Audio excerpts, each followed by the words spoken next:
Em linhas gerais, eu gostava que não houvesse tanto dinheiro, porque significaria que Portugal se tinha desenvolvido.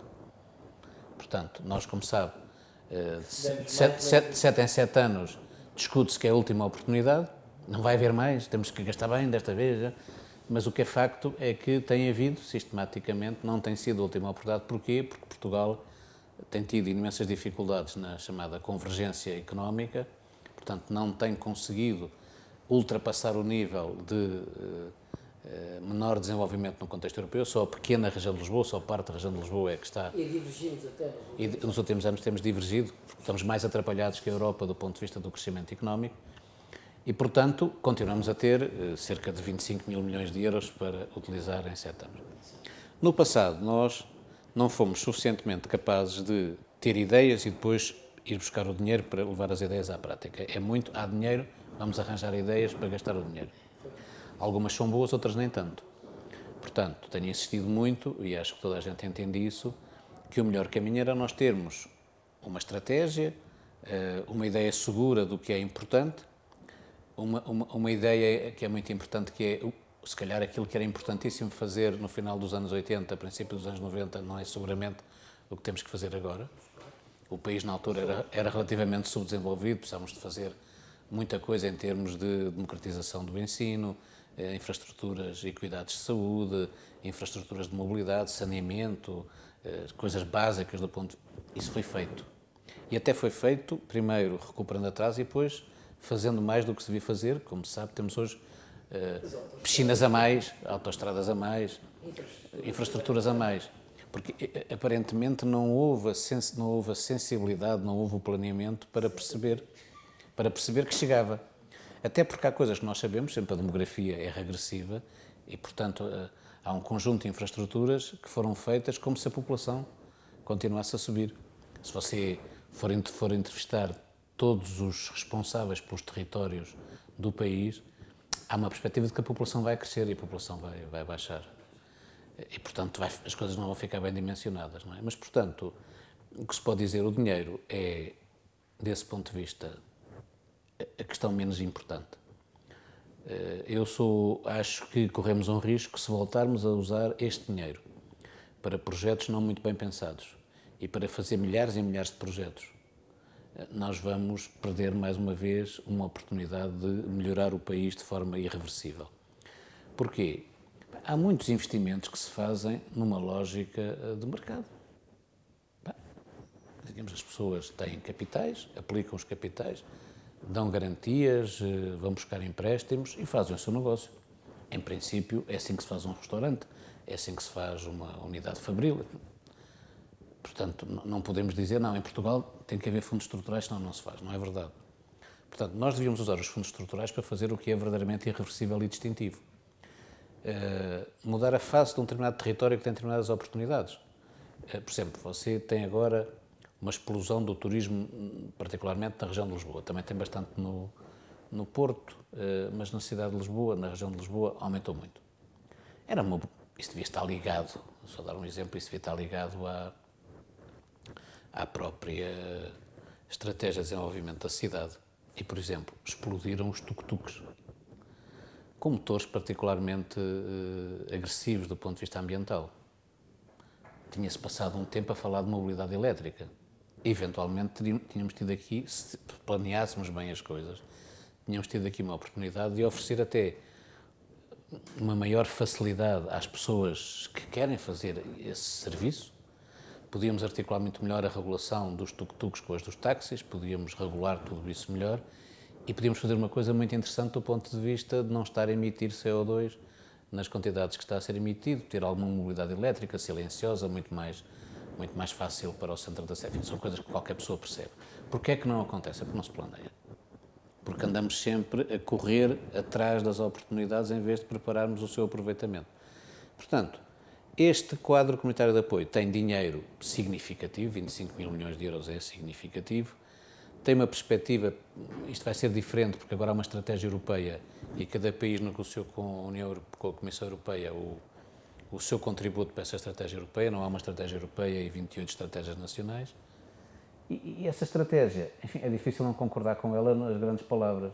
temos um crescimento inteligente, isto é, mais conhecimento, um bocado aquilo que eu estava a dizer sobre a melhoria da competitividade das nossas empresas.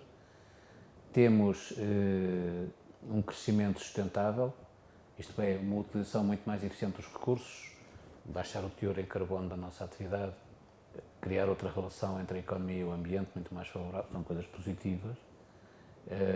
Valorizar a chamada economia circular, isto é, encontrar um valor novo quando achávamos que a atividade económica tinha acabado nos resíduos, no desperdício, dar um sentido útil a isso. E inclusive, isto é, ter o maior número possível de pessoas a beneficiar dos frutos do crescimento que se obtém. Portanto, tudo isto parece positivo. Agora, ao nível geral, é fácil dizer, ao nível concreto é muito mais difícil e esses são aqui é nos pormenores que isto vai correr bem ou vai correr mal. A primeira questão é, por exemplo, a questão das autarquias. Relativamente ao anterior quadro comunitário, é menos metade que está, enfim, que vão beneficiar do quadro. Isso, não sei, até pode ser bom, quer dizer, eu gostava era de perceber a sua opinião, quer dizer... As autarquias, eu acho... As autarquias já fizeram também muito o que tinham para fazer? As autarquias descobriram recentemente, falando com os autarcas por todo o país, nós percebemos que há uma percepção relativamente forte de que não podem fazer o mesmo que fizeram no passado, têm que fazer coisas diferentes. Até porque se tem percebido em Portugal uma coisa importantíssima, que é nós temos que cuidar da atratividade dos territórios. Quer dizer, e a atratividade dos territórios não são infraestruturas, a atratividade dos territórios são condições para as empresas e as pessoas se instalarem nesses territórios ou não saírem deles. E, portanto, desse ponto de vista, era muito interessante que as chamadas estratégias territoriais fossem centradas nessa atratividade, se estivesse a cuidar do valor dos territórios, sejam eles mais urbanos ou mais rurais, das condições de implantação das empresas para que as coisas corram bem. Ora, o princípio disso está estabelecido à escala europeia na chamada descentralização estratégica e na concentração de recursos.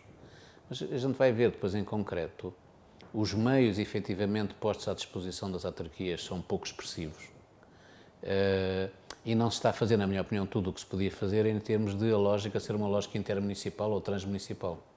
Porque a lógica do município é muito pequena, é muito curta. Nós não temos regiões, não é? Sim, nós próprios somos um Estado-nação perfeitamente tranquilo e as regiões, quando a gente vai ver, por exemplo, em Espanha, as regiões estabelecidas têm a dimensão de Portugal.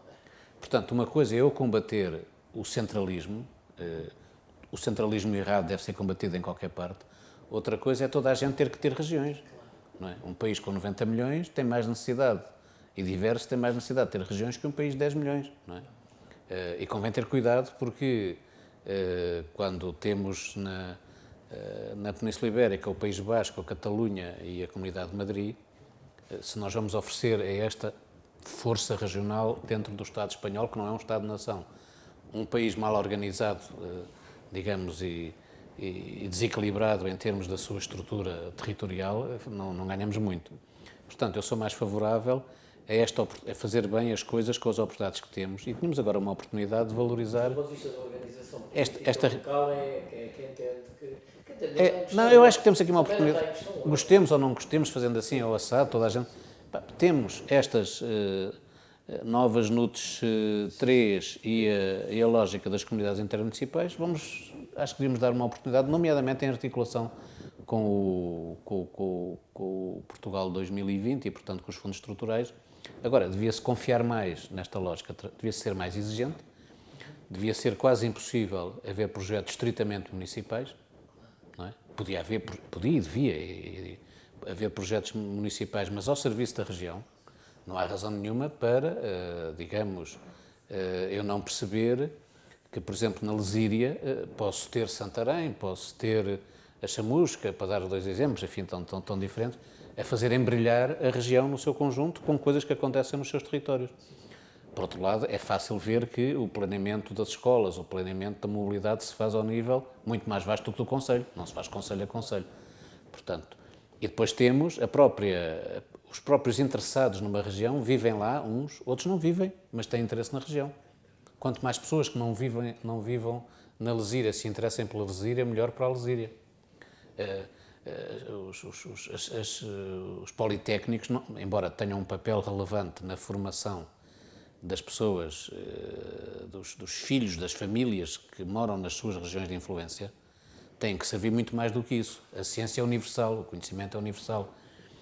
E, portanto, nós não podemos ter uma espécie de orientação territorial a módulo fechado, não é? Temos que ser muito mais abertos. E, portanto, eu acho que não estou satisfeito, para ser muito claro, com a lógica de contratualização a que se chegou.